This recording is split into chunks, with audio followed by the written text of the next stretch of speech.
night is dark and full of theories.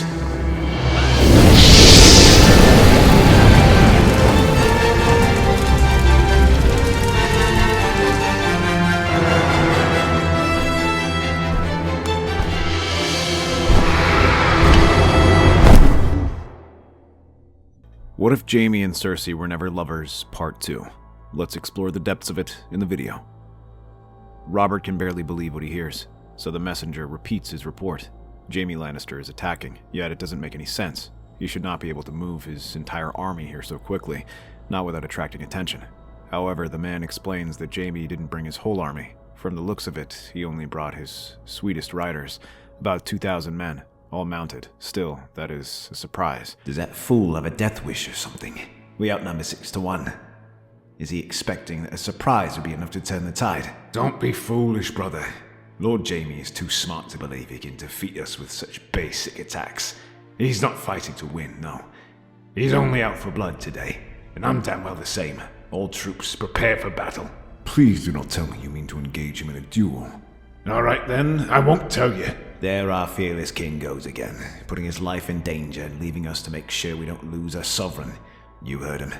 Men in the first rank form a spear wall. Archers, to the flanks. Knights, prepare a counter-charge. He shall be on us in a few minutes at most.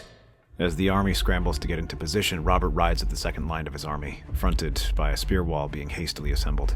Just beyond, he can see the massive dust cloud that signals Jaime's approach. Robert spits and slips his helmet on. Gripping his hammer tightly, he hears the trumpets blaring and the cries of men. Suddenly, a golden-armored figure slips from the clouds, waving his sword up high. Next to him are Sir Oswald and Geralt. Behind him are hundreds of other men, all in good mail and plate, with golden lions flying proudly, mixed with a dozen banners from across the Westerlands. Stannis shouts for his men to brace themselves, but it's too late. As the first volley of arrows comes raining down, a few of the knights fall, but the rest of them continue to advance, and once they strike the spear wall, the defenses shatter like a rotten stick. They had not had time to fully form and brace themselves, and Jaime is quick to take advantage of this, throwing aside these enemy warriors. The two Kingsguard take their units and sweep up the flanks, rolling them back and opening a path for Jaime. Rather than wait for them to reach him, Robert orders a charge, and his own cavalry comes rushing forward to meet him. With his own cry, Robert roars and swings his hammer in a wide arc, which throws aside the first two knights that reach him. The third man, Sir Jaime, intercepts this blow and turns it aside. The two circle the other, and their warriors explode into combat around him, axes raising and falling, and spears thrusting. Yet neither king nor knight pays them any heed. Roaring, Jaime comes raining down attacks on him yet again, forcing Robert to raise the haft of his hammer and use it to block. Each strike rattles him, but he keeps his saddle and starts to push them aside before sweeping his hammer. Jaime arches his back and lets it fly past him before roaring. Is this what you wanted, Robert? You will pay for my son. So is that what it is? A son for a son? Where is Lionel Lannister? Answer me that. As he speaks, his blood pounds into his ears as the king bellows, bringing his hammer whooshing down. Jaime raises his shield to block, but the blow jars him and sends him skidding back. He can sense the power in Robert's attack, the pure fury that fuels him. But instead of retreating, he digs his heels into his horse and comes at him again. His own rage lends him strength, allowing him to rush at the king again and again, raining quick slashes against his armor before smashing the pommel of his blade against Robert's chest. The king grunts in pain, but Jaime is moving aside. Your son is alive as well. I do not intend to harm my nephew, but because of your war, Paul will spend the rest of his days as a cripple. Better a cripple than a traitor like his father. The words are filled with venom, and the two men clash. When sword and hammer meet, it echoes across the battlefield, and yet neither man gives ground. They pull back, breathing heavily. I don't want to hurt him, Jaime, but he sided with a traitor instead of his friend, just like you. You speak of Jaehaerys as if he plotted to steal your crown. He was a boy who just wanted to live his life, and now you spit upon Lyanna's memory by treating him like this. Or have you forgotten he is as much her son as Rhaegar's? That gives Robert pause. He stares up at the knight in surprise, the words struggling to form on his lips, but he cannot think of a retort, of anything that will justify what is going on. However, Jaime isn't interested in that and drives his sword forward. Robert's instincts kick in and save him from the attack. He twists his hammer and uses the haft to redirect the attack, pushing it towards his right and slamming the butt into Lord of Castle Rock. This knocks the air out of Jaime, who stares at Robert furious. In that moment, they are not king and lord, warrior and knight, or even two friends. They are simply two fathers looking to punish those who hurt their sons. But despite Jaime's bravado, the battle around him is not going well. Though he had shock and momentum to carry him forward, that wears off, especially with Stannis' careful organization. While front buckles and struggles to hold back the cavalry, he carefully rallies his own forces and moves them to the flanks. Archers and more men-at-arms continue to pour in, whittling down Jaime's army until less than half remain. When that happens, it becomes clear that he cannot realistically win. He cannot even defeat King Robert, and his men urge him to retreat. Sir Geralt uses Jaime to retreat while they still have a chance. Cursing, the young Lord of Casterly Rock orders his men to retreat, and their signaler orders the remaining men to ride back the way they came, reduced to only a few hundred riders after 2,000. However, Robert is in no position to chase after him, as his own forces were battered, and they struggle to reform their lines. Stannis arrives and gives a casualty report, but the king barely hears this as he considers his next move. His thoughts are on Lionel and Storm's End, and at the same time, he also thinks of Paul and Casterly Rock. He might not admit it, but Robert was shaken up by the news of his injury. The boy was practically a second son to him. He had served dutifully in court and always brightened up the capital. Rather than join the war meeting, Robert excuses himself and considers his options. That is, until Stannis raises the possibility of rescuing Lionel. Sir Davos is a good man, and I trust him with my life. He has breached Storm's End once. I have no doubt he can do it again. Then have it be done. Very well. But you know we cannot leave the Stormlands in the mercy of these Dornishmen. I hear Sir Loras is being sent by Lord Mace to retake the lost territory, but I do not trust that boy with such a task. Nor would it look good if someone else retook our homeland for us. Agreed. You will ride back and Retake our home. I will. Lord Jaime Wants my head. If I were to leave, he would see that something is wrong. So I will remain here and keep his attention. Very well. Later that night, 6,000 men leave with Stannis as they move southwards towards the Reach, where Robert intends to gather more levies as he marches. Robert remains in Harrenhal and plans the next offensive to hopefully break the rebel lords. Meanwhile, in Storm's End, Lionel watches as the last of the Baratheon banners in Stormtown are torn down and replaced with the sun and spear of House Martell and the gold lion of House Lannister. His fingers dig into the crenellations as he watches them, and in the front of that, the Dornish army assembles outside the castle, setting up trebuchets, ladders, and siege towers. The whole night is spent listening to the steady clang of hammers, the cries of overseers barking orders, and the shouts of the Dornishmen. You know, staring at them won't make things go away. No, but those Dornishmen, they didn't breach the gates. They snuck inside, and I have no idea how they managed to do that. Was it to stop them from doing that again? Because Storm's End has withstood sieges for thousands of years, and has never fallen to anyone, whether it be by storm or deception. A few Dornishmen aren't going to change that. Renly places his hand on his shoulder and walks off, leaving Lionel to watch as the siege towers rise.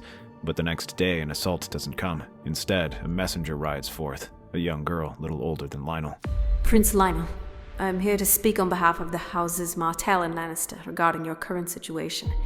It is rare for my father to be taken off guard, but your defense of your home was exceptionally gallant, and he gives you his commendations. However, you must realize your situation is hopeless. You lost your best men defending your town, and the nearest army is 1,000 leagues away. You speak well, Princess, but I think your time is better spent than telling me things I already know. No doubt your father has sent you here because he wishes to negotiate. How perceptive. I like that, Your Grace. Yes, my parents sent me to negotiate terms. It's rather early to be talking about terms of surrender. On the contrary, these aren't terms for surrender, rather terms for peace. You see, they see no reason for our people to war with one another. There is no reason we cannot share the Iron Throne. You may marry me. We can rule together as king and queen. That proposal is enough to give Lionel pause. He blinks at the Dornish woman in shock, yet he senses no deception. In truth, it was something Cersei and Oberyn had cooked up. Jaime's plan was simply to capture the prince and force Robert to come to terms. But they thought about what he had said, about having a place in the future, and they decided that they could start by taking control of the Iron Throne. It would give their position a massive boost, and would allow them to finally push reforms and increase their influence in court, even overshadowing the Tyrells, who had long dominated and wished to push both houses out. When she continues to go on about the possibilities of this alliance and what it might offer, she ends with it being able to at last bring this war to an end. The way she speaks, there is something compelling about it.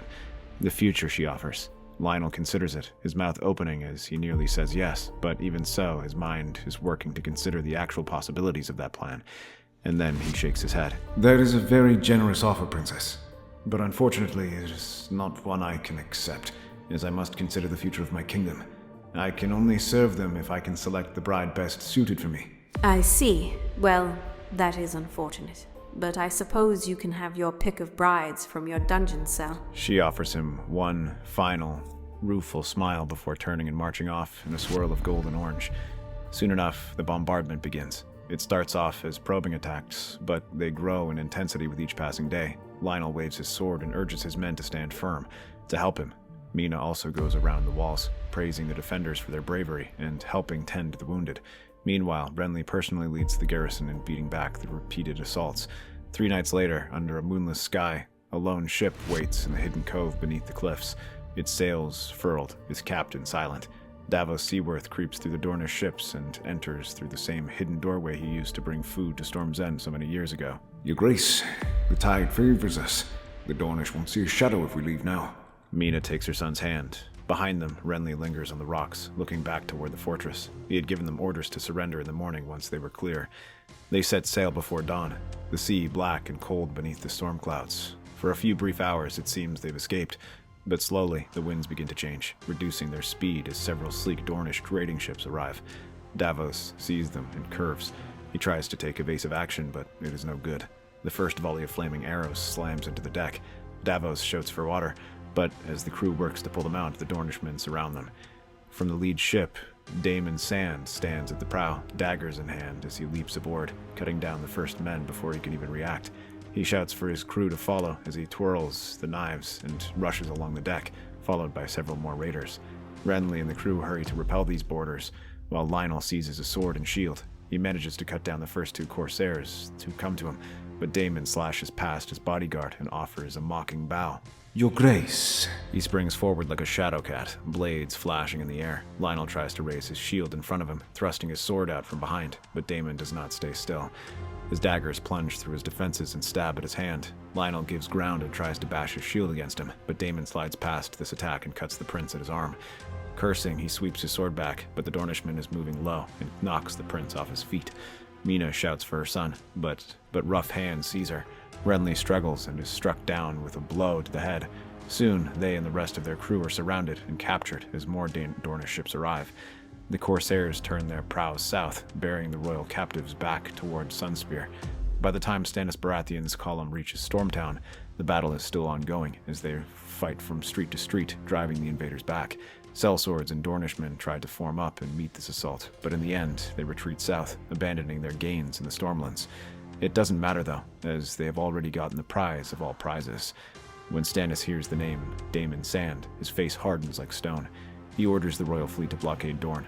The Dornish army under Oberyn and Cersei retreat in good order, harried all the way to the Boneway, but never broken. News of the capture reaches Robert Baratheon as he camps near Harrenhal. The message is read aloud before the court, but by the time their maester finishes, Robert's fist has shattered the wine cup he was holding. Enough! I will not sit while vipers steal my blood. The Lannisters have lost their seat. I will make sure their names are lost to time. He orders the banners raised, a full-scale offensive. The target, Riverrun, the last major stronghold of the Loyalist cause, and then an attack straight into the Westerlands. The royal host surges west like a tide, tens of thousands of men marching beneath black and gold. But it is not Jaime who stands against them. At the fords of the Red Fork, beneath gray skies heavy with rain, Eddard Stark waits, his sons beside him, his banners whipping in the wind. Franklin leads the vanguard. Jaehaerys stands silent at his father's side. The Northmen hold the crossing, their shields locked, their pikes braced. The river's current swirls with the bodies of men and horses alike. Robert drives them again and again, his hammer rising and falling in the rain, his voice booming over the thunder. Every blow drives the rebels backward. Every step costs him blood. Day by day, he pushes deeper into the Riverlands. Fields that once fed the realm now burn behind him. Far to the north, the Night's Watch remains aloof from this conflict, having its own concerns with the strange developments happening north of the Wall. They've been trying to understand the situation there and sent men to investigate under the command of Benjen Stark. Unfortunately, the results of that were not what they had hoped. Instead of finding answers, they only find bodies, as several of Benjen's men were found dead in the haunted forest. Jair curses his luck and has them pull back to the castle in order to give them a proper burial, but his mind is already focusing on figuring out what is happening. There is something happening, something far worse than wildlings. and he does not like it one bit. In the morning, he hopes to draw up plans for a larger expedition, this time with hundreds of men. The old bear intends to announce it before the Night's Watch after the funeral of these men. However, he never gets that chance, as while he sleeps, those corpses that lie in spare cells begin to rise up again. Their eyes open, revealing icy blue orbs that glow unnaturally. They enter the old bear's chamber, and before he can wake up, they wrap their claws around his throat and begin to squeeze. His body goes still. The whites waste no time and continue their rampage. They start to wander along the castles, murdering sentries and breaking into other chambers. They focus on the officers. Soon enough, word begins to spread of this attack, and the remaining Night's Watch men realize what is going on. They hurry to deal with these strange invaders. While some can barely make sense of what's happening, they fall upon the whites and hack them to pieces with their blades and daggers. However, what they do not realize is that this is no simple attack. The whites are not striking mindlessly, but their mouths open and speak words that no human can understand. It is a tongue older than the first men, and known only to their icy masters. As they speak it, they secretly utter ancient spells of blood and ice, and before the last white falls, it drives its dagger into the man's stomach, and with that, the blood for the spell is spilled. The men manage to cut the creature down, but the damage has been done, and the spells holding the wall's ancient magic begins to unravel. Still, even if this is a victory, the sight of a dead man walking yet again is too much for many men to bear. They realize that something serious is going on and send urgent letters to all the great houses in the throne, warning them of what is to come. Across Westeros, black ravens descend, one to a war camp drenched in rain, another to a desert palace of pale marble, another to a sea-swept cliff of the Westerlands, and one to the battered fortress of Storm's End. Each message bears the same seal, the black wax of the Night's Watch. Stannis Baratheon stands before the hearth, the parchment clutched in his fist. His eyes scan the message again and again, the firelight reflecting his cold gaze. The dead walk. The wall's magic weakens. The Lord Commander is slain. He says nothing for a long moment. Behind him, a handful of knights and maesters wait uneasily. He has little stock in such myths, but he also never had reason to doubt Jorah Mormont of the Night's Watch. He orders 4 ships to be sent to investigate what is going on the wall. When some protest, Stannis reminds them that their foes have little strength at sea while they command the royal fleet. 4 ships are not likely to be missed. In the water gardens, the air is warm, the fountains running red and gold in the light. In the shaded pavilion, Lionel, Renly, Mina, and Davos kneel while Prince Doran Martell, Oberyn, Cersei, Daemon, and Princess Hara are beside him. A servant delivers the raven's message, still sealed in black wax. Hara reads it aloud. When she finishes, silence follows. Only the murmur of fountains and the distant call of gulls. I've met the old bear once. He is a cunning man. I hope the cold has not robbed him of his wits. It sounds like the ravings of a madman. And even if it is not, let them have the north. Those living have already proven to be worse. You think death cares about borders? Not if we hold the neck. That choke point has held armies back for centuries, but it works both ways. The North's troubles are not ours. Besides, we do not have the men to spare for this expedition, not unless we are able to come to an agreement. Prince Lionel, I am not a cruel man. I have no desire to harm you. Believe it or not, I wish to come to terms. Terms that allow you to rule. We are close to shaping something new. The realm bled when the dragons fell, and now it bleeds again. This time, we will be the ones to clean up the blood. Dorne has suffered in rebellion. We fought loyally for our king, and until the Tyrells, we received no reward. Tell me, what did that fat flower lose that justified him being married into the Iron Throne? Meanwhile, Elia and her children were destroyed. You speak of this as if it were Robert's doing. They were destroyed in an explosion, and we are not even certain who is responsible. Who else could it have been save for the Mad King? He had Wildfire commissioned to destroy the city, and an army that wished to attack. Some claim that Lord Tywin brought those weapons to destroy the Mad King, but it went wrong. Lies. Enough. Even though we do not know the full story, what cannot be denied is that Dorne has suffered for it. We remain outcasts and barely welcomed into the Seven Kingdoms. I mean, for that to change. We know you are innocent of all these crimes, Your Grace. We have no desire to harm you. That is why we wish for our houses to be united. You are no fool. Surely you can recognize our plight. I do, but your plight, it means nothing to me. Say that again with steel in your hands. It does. Your sister died in a battle she did not wish to be a part of, as did your niece and nephews. I do not begrudge you for being angry, and yet you speak of a new world. But how many die for you to have that world? You speak of righting wrongs, but what of mercy? What of duty? Even now you abandon the wall when it pleaded for help. You call yourself rulers. I see only cowards. Cowards? Yes, you speak of righting wrongs, yet where were you when this war began? You act as though you were the only house to lose kin in the rebellion. You have had the power to make a difference all this time, but acted on nothing. You remained here, waiting until someone gave you a better offer. Meanwhile, Lord Stark lost half his family to this war, and he still rode south to defend the son of Prince Rhaegar. He draws himself up, meeting the prince's gaze. Oberyn and Doran look at the boy, unsure if they wish to strike him down or laugh. Instead, they order him to be carried off to his cell along with the others. The boy has his father's fire. Yes, and fire consumes. Or it nurtures and helps things grow. He speaks from his heart. It almost reminded me of Elia. He also forgets himself. He is not here to lecture us. And yet, he does not fear speaking his mind. The thunder of distant siege engines shakes the Golden Keep. Jason Aaron leans over a map table, the letter from the wall lying open beside it. Around him stand his battered captains and clansmen. We can't hold the rock much longer. The Lannisters and the Presters close in every day. We'll break before they do.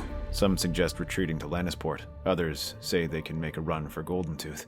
Others say to burn the castle and set traps. In the corner, a soft voice interrupts. Tyrion Lannister, still a prisoner, sits with a cup of watered wine. He is given freedom of movement and seems to favor following Jason around. You're not running from the army, my lord. You're running from your guilt. Careful, imp. Please, of all the lords of Casterly Rock I've seen, you frighten me the least. Do you not have the stomach to do what it takes to rule? To act in the ways my father has? Really now?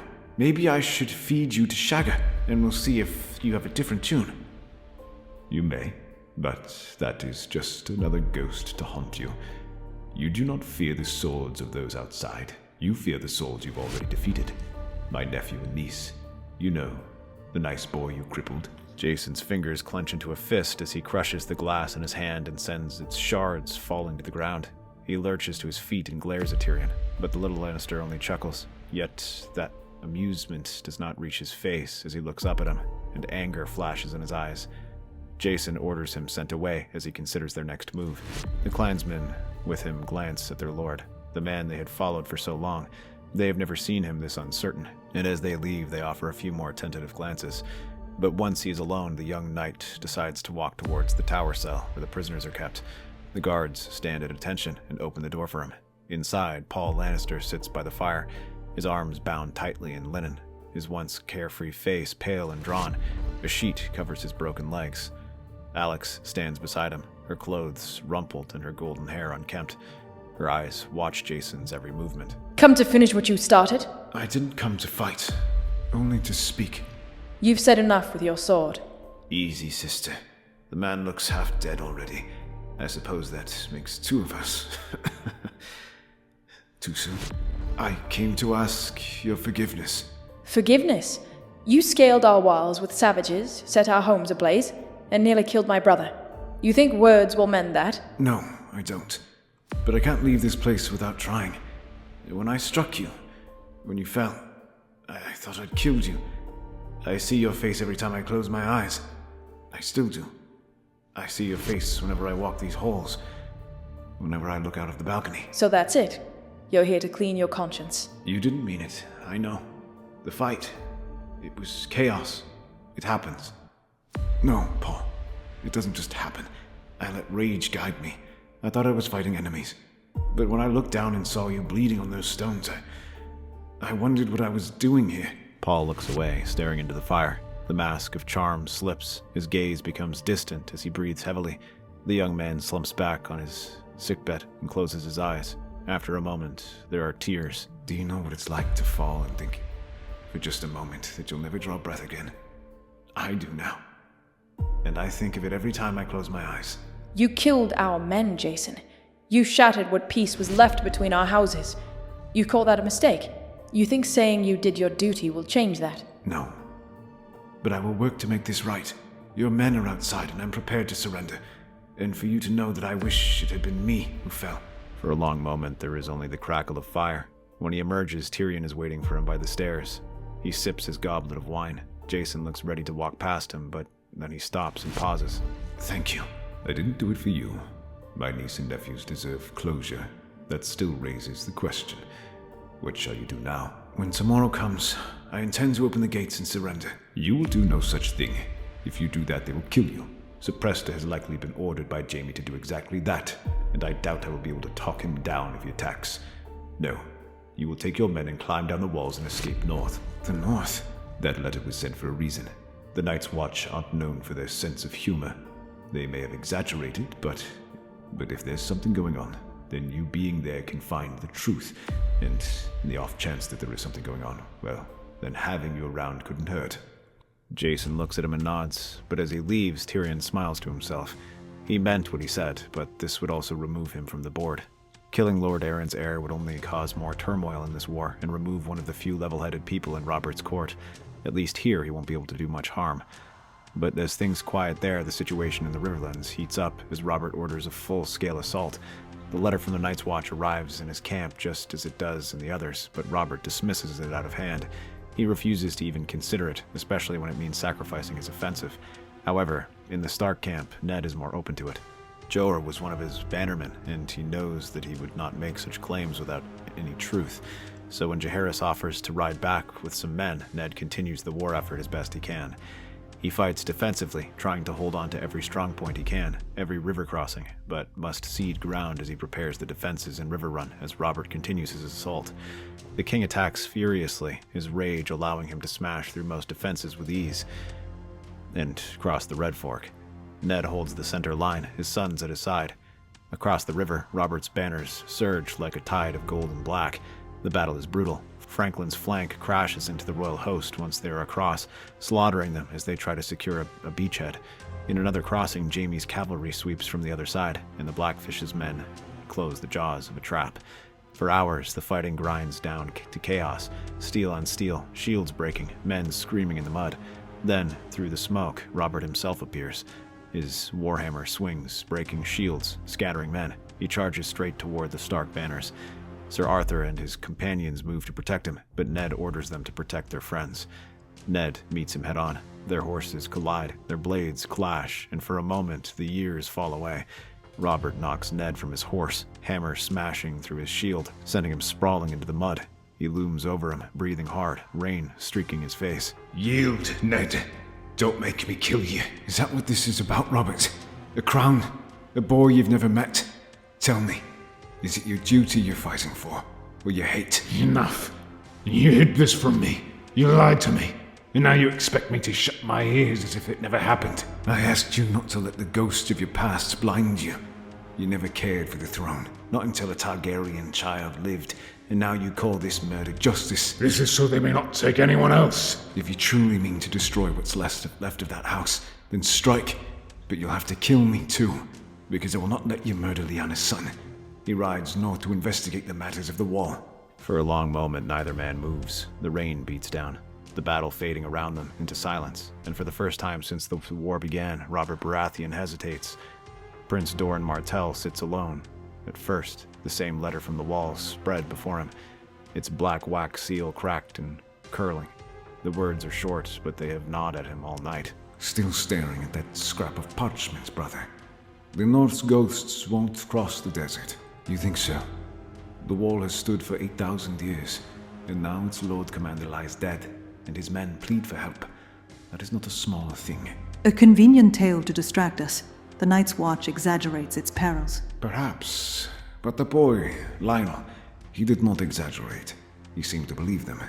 He called us cowards, and now you would listen to a boy who never saw it? We have avenged enough.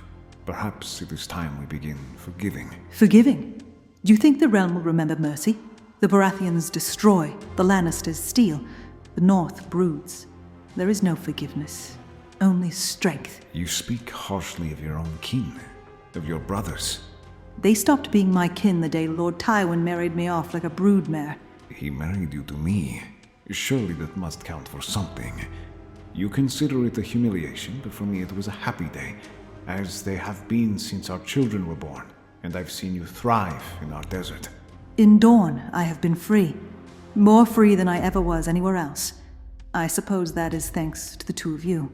Then should it not be best to spread that opportunity to everyone? The boy called us rulers who could have healed the realm but chose instead to rule its ashes. Perhaps he sees clearer than we. Cersei hesitates, but something in their silence unnerves her, doubt creeping into her. The sea wind cuts like knives, ice crusts the ramparts, and the wall looms above them, a jagged crown of blue in the pale light. Lionel, wrapped in furs and mail, rides through the gates of Eastwatch, while Renly, Mina, and Davos Seaworth are beside him. Behind him march a small company of Dornish spearmen, led by Oberyn and his children. But what greets them is chaos. Smoke pours from the east towers. The courtyard teems with black-cloaked men shouting orders, dragging wounded through the snow. A horn sounds in the distance, long, low, and mournful. There are more wounded than not in Eastwatch, their command reporting that the situation has turned critical. After the attack on Castle Black, they were attacked in a dozen places all across the wall, but Castle Black was the hardest hit. Without clear leadership, they were in chaos. They hurry and gather any spare rangers and ride to the heart of this chaos. Whites pour from the tree line in endless waves by the hundreds. The beleaguered archers and crossbowmen fire upon them. They have since learned that fire is an effective weapon, and while many fall, more take their place. They do not need pickaxes or ropes, simply digging their hands into the wall and pulling themselves up. Castle Black burns behind them, its walls crawling with corpses. Those who survive are pressed into this battle as Lionel organizes them, forming the Watchmen into two units while Oberyn commands the wall. With Daemon hacking off the hands of anyone that reaches the top, Renly rides with a troop of horses and runs down anything that reaches the top. Hara heads to the tower and writes to the other houses, urging them to send help. But another force arrives from the Shadow Tower. Jaehaerys rides at its head, his blade wreathed in firelight, his face streaked with soot. The two men lock eyes through the smoke. No hate, no history, only recognition. As they hurry to plug up the gate, Lionel offers a smile. So, you're the one who all this fuss is about, and you're the princeling who got himself captured. They clash shoulder to shoulder, driving back the dead. Daemon Sand darts through the gaps, knives flashing. Hara Martell shouts orders to the Dornish spearmen holding the breach. Renly smashes through a column of whites while Oberyn and his children guard the wounded. The battle surges, breaks, and surges again. Everywhere the dead rise. Every man who falls becomes another enemy. Mina and Davos drag the wounded toward the ships. They ferry reinforcements and supplies before sailing south to report everything to Robert. Atop the ramparts, Lionel sees the truth. Torches sputter, fire running low. The gates splintering beneath the weight of corpses. Fall back, to the ridge, burn the bridges. But before they can retreat, the air turns to ice. The fire dies in the torches, and from the mist, shapes emerge. Tall, thin, and terrible. Their armor glimmers like frost. Their blades hum with cold that eats through steel. Lionel charges one, but his sword shatters on impact. The creature's blade slices through his breastplate, and he barely staggers away. Renly hurls a spear to protect his nephew, and it shatters in midair.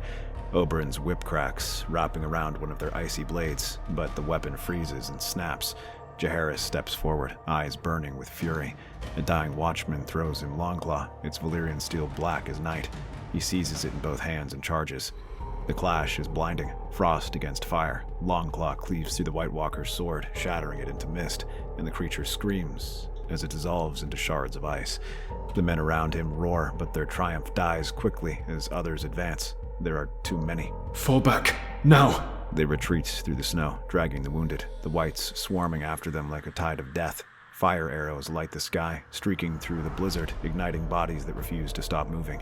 By dawn, only a fraction of them remain. They reach the northern mountains, jagged peaks cloaked in white. The storm closes behind them, muffling the cries of the dead. They collapse in the snow, panting, bleeding, frostbitten, but alive. Jaehaerys insists they make their stand here, as behind them, the great masses of undead approach. Though they seem like a mindless horde, the White Walkers follow them. The lands are sparsely populated and closely packed, allowing them to hold back large numbers. Lionel looks to Jaehaerys, still clutching Longclaw. The sword's edge steams in the cold. You fought well, so did you. Let me borrow that blade next. I want to kill one of those things.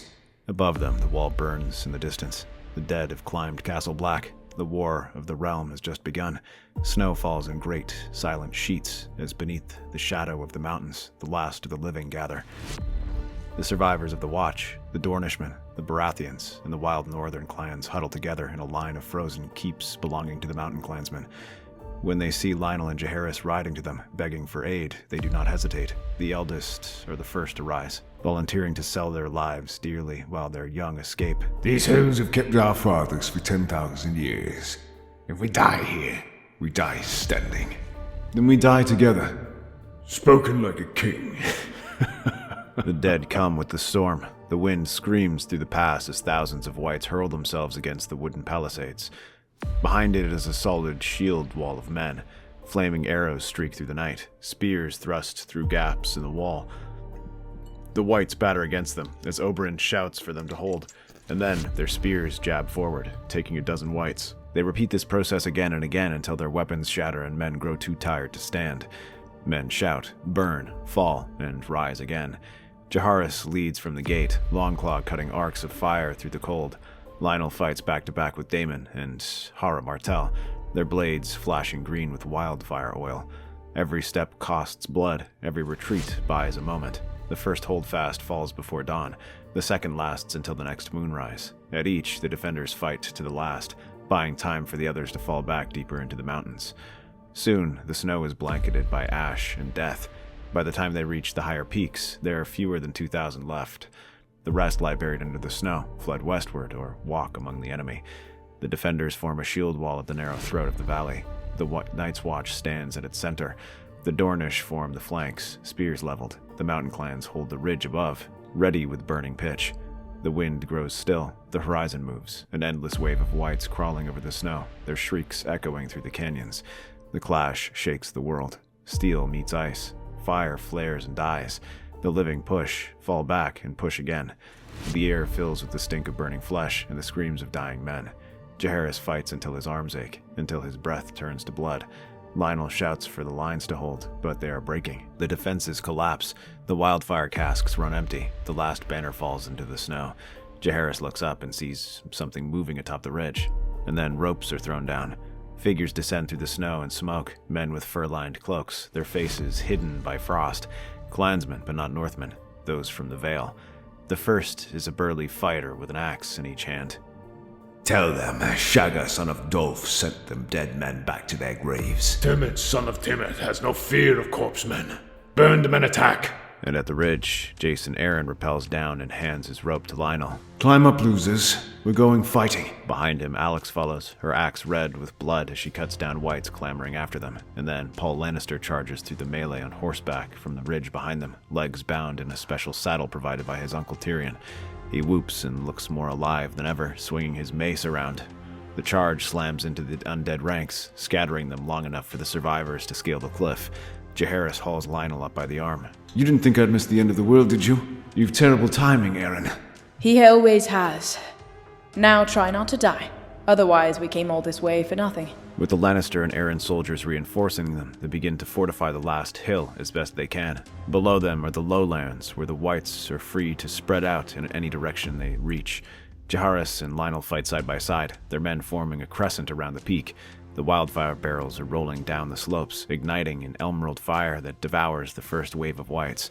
Alex and Daemon lead shock charges while Paul fights desperate rearguard actions, unafraid to die. Jason and his climbers join Oberyn as they begin to place pots of wildfire across the ridge. Keep fighting. Outnumbered, alone, 3,000 strong. Only the best will hold this place of doom. Hearts made for battle, and we die alone. Tonight we dine in hell. Tonight we make them pay. Tonight the gods will know our names. Their words leave the defenders surging with renewed strength as they begin to retreat. The last to run is Paul and Renly, who allow the others to retreat before galloping through a ridge where Hara stands, bow in her hand as she takes aim at one of the wildfire pots. The mountains roar as the pots ignite, sending snow flying everywhere, knocking the snow built up over years loose and sends an avalanche tumbling down. The living redouble their efforts, keenly aware of their chances of survival if they are caught up. The whites are slower and less focused, thousands getting caught in these avalanches. Hara leaps down onto Paul's horse as the two gallop off with all speed. They do not stop running until they reach the foot of the mountain, when the snow is still, and for a moment there is silence. Then, the snow shifts, cracks, moves. More whites crawl from the debris. The fire is dying. The air grows colder. From the mountaintop, the Night King descends from the storm. He rides a dead horse, his eyes burning blue through the blizzard. Around him, the wind freezes in place, every torch guttering, every breath turns to crystal. Lionel and Jaehaerys both rush forward, striking at the whites before they can fully rise. The others follow, jabbing desperately at the snow, but the dead continue to pop out of the snow like daisies. Blades shatter when they strike him, spears break, fire dies. But as they retreat, they run into the sights of banners. Robert, Ned, Jaime, Loras, and Stannis arriving at last with reinforcements from the south. The living thunder across the frozen plain, banners of the stag and direwolf and lion streaming side by side. Figures our boys would make the biggest, bloodiest mess in this whole war. They hit the White Army like a storm of iron. Roderick and the Kingsguard fight through their ranks, howling and charging straight to the small group of survivors under Jason's command. Robert swings his hammer, shattering whites like kindling. Ned and Jaime fight shoulder to shoulder, cutting a path through the horde toward the Night King himself. Loras roars and waves a morning star above his head, while Stannis takes up the rear. Yet, while they enjoy success against the whites, the Night King and his White Walkers are a different story. Loras' morning star snaps, and the blade goes flying above his head. Stannis falls behind and struggles as his horse is killed underneath him. Lady Ashara fires arrows upon the Night King, but these blades falter. Both Ned and Jaime drive their swords into the Night King. Both shatter. Robert tries to protect them. While his weapon cannot injure him, it at least staggers him, as he rains down attack after attack until his hammer cracks and breaks. The Night King raises his blade to strike, and two figures leap from the ridge above. Jaehaerys and Lionel. Their blades meet the Night King at once. Lionel tackles the Night King to knock him off his balance, and Jaehaerys swings with his blade, but the Night King catches it, though now it is his blade's turn to crack. Suddenly, his foot lashes out and kicks Lionel aside. Jaehaerys takes this chance and swings at him again, and rains down attacks as Robert roars and sees his boy fall. He seizes his hammer and smashes it across the Night King's face, but the head shatters and sends shrapnel across his face. He screams and feels blood pouring from his cheeks and temple. Still, he seizes his dagger and holds it defiantly. Never thought I'd die beside a Targaryen. How about a friend then? Aye, I can do that. Jaehaerys defends Robert as he helps Lionel to his feet, and the prince picks up a rock. But finally, the Night King knocks Jaehaerys down, sending Longclaw flying through the air, and follows with another attack. However, Sir Arthur gallops between them and defends this blow before tossing Dawn at him. Lionel grabs Longclaw as Jaehaerys seizes Dawn, and the two drive their swords into him. The creature's sword splinters like glass as he tries to defend, and the Night King staggers back, a soundless cry tearing through the air. For an instant, the world turns blinding white. Then, the Night King shatters. A shock wave ripples across the battlefield. The whites collapse where they stand, lifeless again. The silence that follows is total. With the end of that, all sides gather together to negotiate terms of peace, unwilling to let this war go any further. While Jaehaerys initially plans to simply renounce his claim, Robert has a better idea and suggests naming him to the Kingsguard, which the boy accepts. Being joined by Sir Arthur, Geralt, and Oswald, who are all welcomed back into the fold. Franklin is offered Princess Hara as a chance to unite their houses, while Dorne and the North vow to take a more active part in ruling the Seven Kingdoms. That's our theory. Westeros is a land filled with exciting stories and possibilities, and we love exploring them. If you want to accompany us on this journey across the Seven Kingdoms and beyond, then please like, share, and subscribe to our channel.